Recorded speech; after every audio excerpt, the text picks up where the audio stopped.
What's up everyone, Carter Maxwell here, and in this video I'll be going over how you can make your first $1,000 selling used books on Amazon FBA. So the plan for this video is to address some different questions that I've had on my past book selling videos, go over some of the more important tips, the more important steps to building a successful book business, as well as where you can cheaply source books that are profitable to sell back on Amazon FBA. So before we get into the content in this video, I thought I'd tell a quick little story about one of the friends that I actually taught to sell on Amazon.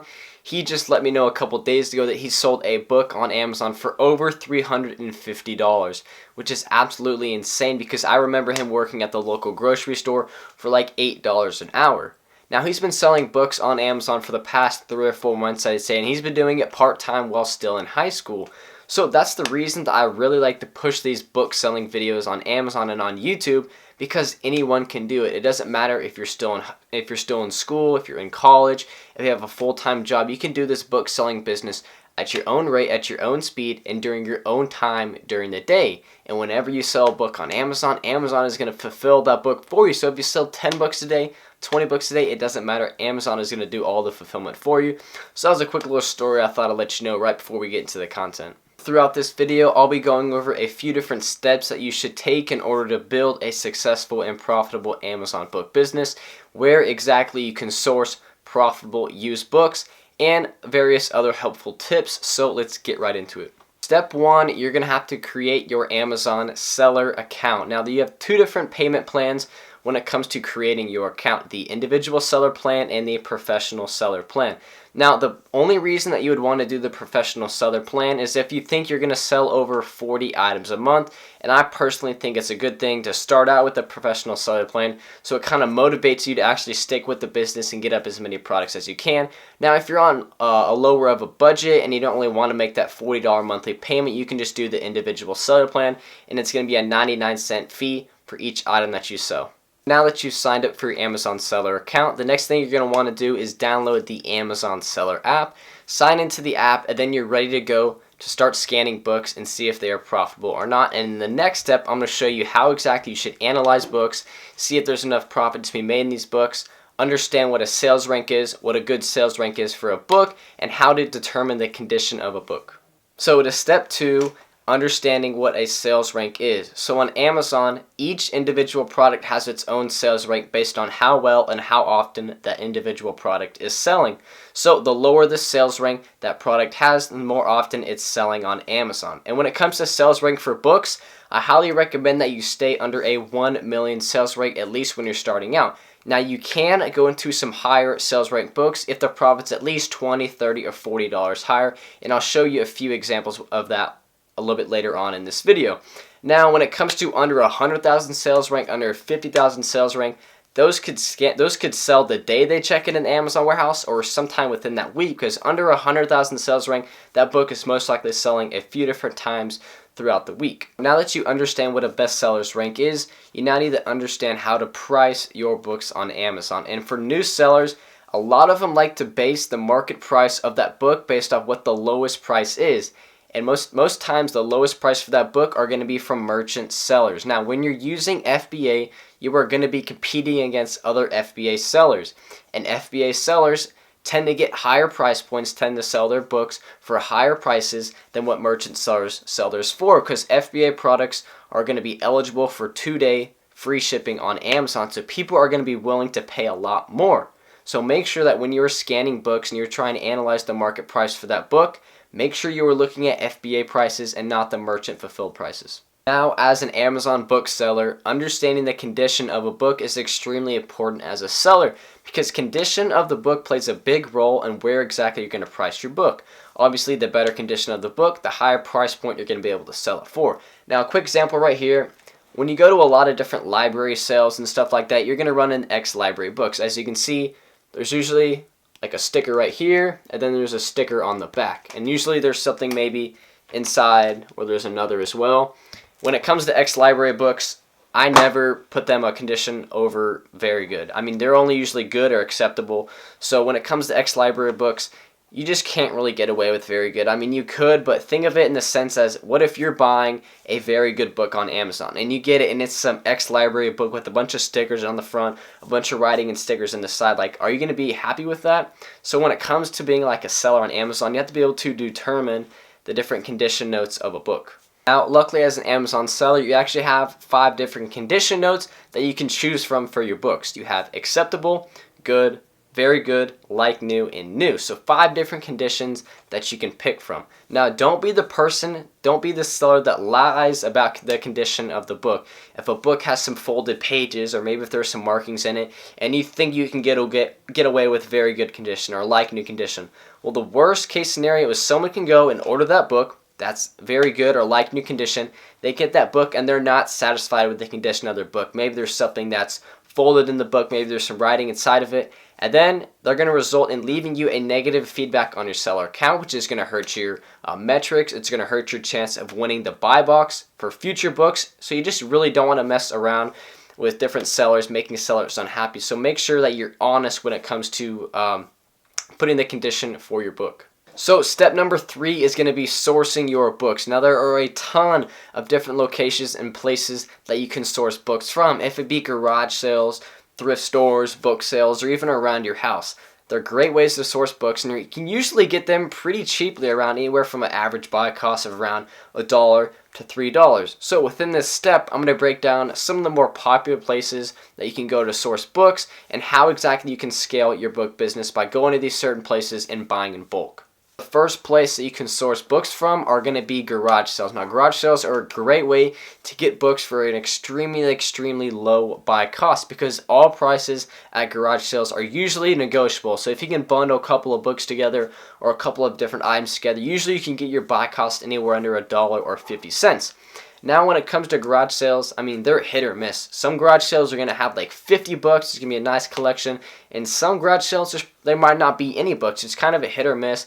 It's something that you can just kind of roll up to, see if there's anything good in there. If there's not, just go to the next. Garage sales are also a huge opportunity for people looking to get rid of things that they undervalue. So maybe if they went to college for a different subject, maybe they're looking to get old textbooks, old self-help books. Those are where the really big money is. So if you can find those, get them for an extremely low buy cost, garage sales are probably going to be your best way to find those really high margin, high profit books. So the second place you can source books from are going to be thrift stores. Now, what I really like about thrift stores is, depending on where you live, they are everywhere and they're open most of the time 7 days a week. So if you want to take a trip somewhere, you want to go out all day, they're going to be open from the morning until the evening. And when you're in thrift stores, there are thousands and thousands of books that you can scan from, and each and every day, the workers at those thrift stores are updating the shelves with new books that haven't been picked over yet, which gives you a really big opportunity to go in, actually go to certain sections, because usually Goodwills and Savers will have certain sections or certain books sectioned off depending on what the genre is. If it's like a history book, if it's going to be a textbook, children's books, things like that, so you can easily be a lot more efficient in these thrift stores. Now, when sourcing books at thrift stores compared to garage sales, the prices are going to be a lot higher at these thrift stores. Usually depends on if it's a hardback or a paperback, anywhere from probably $2 to $4 per book. Now, you just need to adjust. You're not going to be able to have the same mindset that you have at a garage sale where, oh, I'm going to buy this book for $1 and make a minimum $5 profit. Well, now you're going to be paying anywhere from $3 to $4 per book, and instead of a minimum $5 profit, you're probably going to want at least a $6 or $7 profit, depending on the sales rank of that book and how quickly it's selling. So the third and final location I'll be talking about where you can source books from are going to be book sales. Now, if you're interested in finding book sales, I usually look on the website called booksalefinder.com. I go to my state and it shows all the sales for the next couple of months mapped out, where exactly they are, and an estimate of how many books are going to be at those sales. Now, what I really like about book sales is that you're going to be able to purchase books in bulk and they're not going to be picked over. And what I mean by not picked over is that when it comes to like thrift stores and stuff, someone, like before you get there, someone might have already come in and scanned every single book there and got every profitable book. So then when you show up, you can't find anything. Now, when it comes to these book sales, most likely they're not going to be picked over, which means it's free game, which means you need to be the first one in line when that book sale opens so that you can go to the most profitable sections and get every single book that's going to make you money. And I personally think that book sales are going to be the best way for you to make a ton of money in a very, very short amount of time. Because, I mean, I can tell you a story of where I've walked into book sales before and just come out with like 200 or 250, 300 profitable books.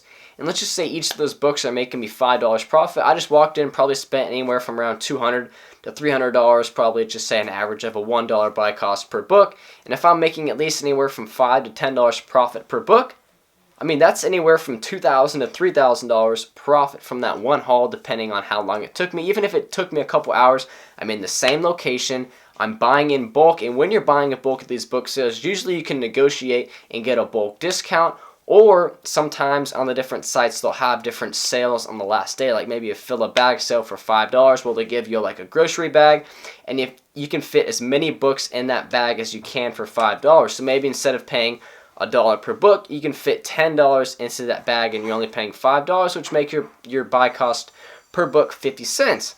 Times 200 books, you're saving $100, $150 depending on the quantity that you're buying. So let's get into a few live examples of books that I'll actually scan, and I'll analyze the data for you guys. So starting out with the first book, all you have to use is just the Amazon Seller app on your phone. Use the scanning feature and just scan the barcode on the book. Then it's going to be able to pull up. You're not be able to see it on the camera. Hopefully I'll try to put up a screenshot on the video. So I'm going to analyze this book real quick. So a sales rank of 251,000, and this book is obviously used. Now you can see that the lowest price for this book is $7.27. Now remember, we're selling these books on FBA. We're doing fulfillment by Amazon. As you can see, there are no current offers for this book. There are zero offers for this book, which means we can price it at whatever price point that we want.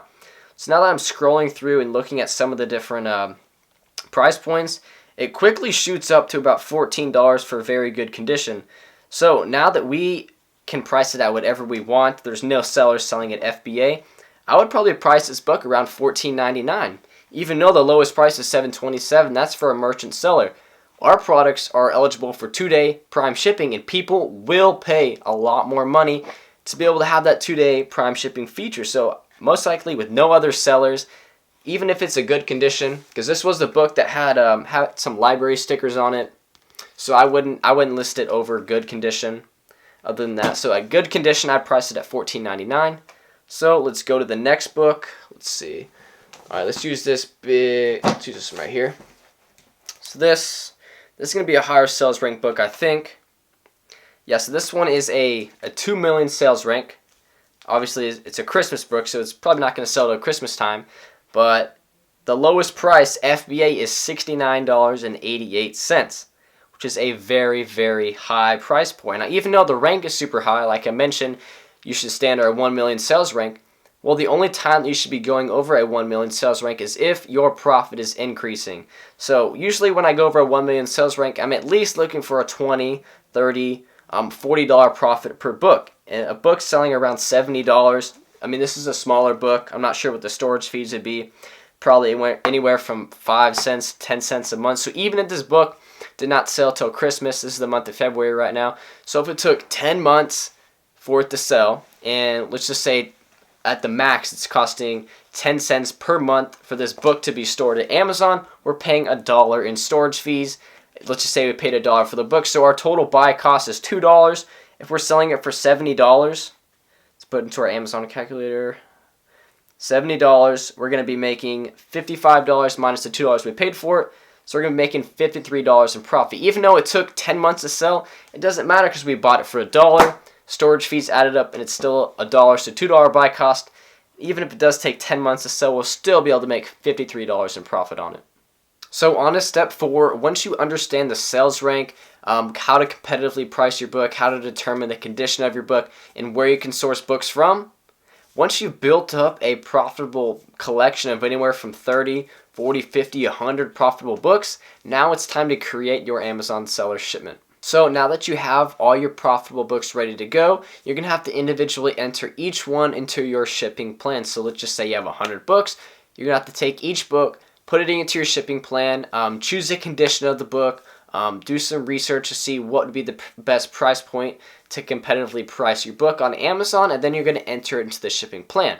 Once all your products are entered into the shipping plan, you're then going to need to label the products. Now you have two different options when it comes to labeling each product. You can label them yourself, so usually I use like a 30-up label sheet, and Amazon will be able to print each of the SKUs for each book on the 30-up label. So for 100 books, it's going to take 4 pages. It's pretty cheap. All it is just the cost of the 30-up labels and then the ink. And you're going to individually tear off each little label and put it over the barcode of the book so that Amazon knows when they receive your shipment, they scan that book and boom, it's active and for sale on Amazon.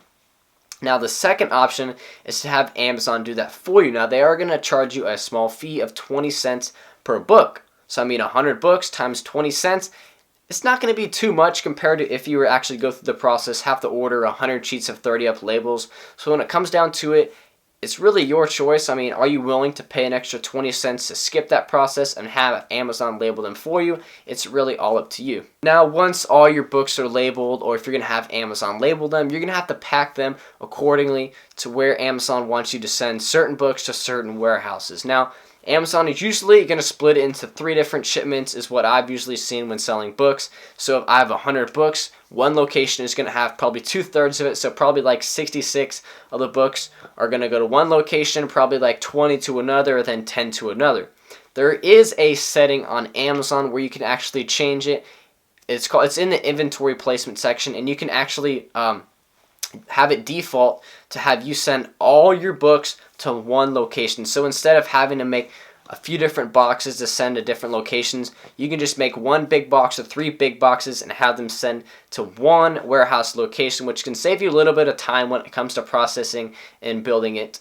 But most likely when all those books arrive at the warehouse, they're then going to keep probably a large majority of those books, but some of the books they're going to go and they're going to disperse them to other warehouses as well. So before that product will get live, it might take a little bit longer, but that could save you some time, could save you some money, so that is something to look into. So the 5th and final step in the process is just to stay consistent with it. Stay consistent in this book selling business. Keep sourcing, keep creating shipments, keep feeding the beast, keep shipping items to the warehouse. And once your items are at the warehouse, keep managing them, keep updating prices to where that you're competitive and you'll be the next sale or the next few sales. And just keep rinse and repeating the process. Keep going through and keep sourcing from different locations. Keep going to garage sales, book sales. Keep amassing large amounts of profitable books, creating shipments, and managing pricing so that you can scale your book business. Now, this is an amazing business model for anyone at any age to make additional income selling used books on Amazon. It doesn't matter if you're still in school, it doesn't matter if you have a full-time job, you're able to run this business at your own pace and during your own hours. And every time a book sells on Amazon, Amazon is going to do all the hard work for you. They're going to go to their warehouse and they're going to find wherever that book is, and they're going to ship it 2-day free shipping to the customer for you, taking care of all the laborious activities. So that's it for this video on how to make your first $1,000 a month selling used books on Amazon FBA. If you enjoyed this video, please feel free to comment below with any questions and or video ideas you would like to see in the future. Also, don't forget to like and subscribe, as I'm always giving away different tips and tricks on how to make money online. And on that note, I'll see you guys next video.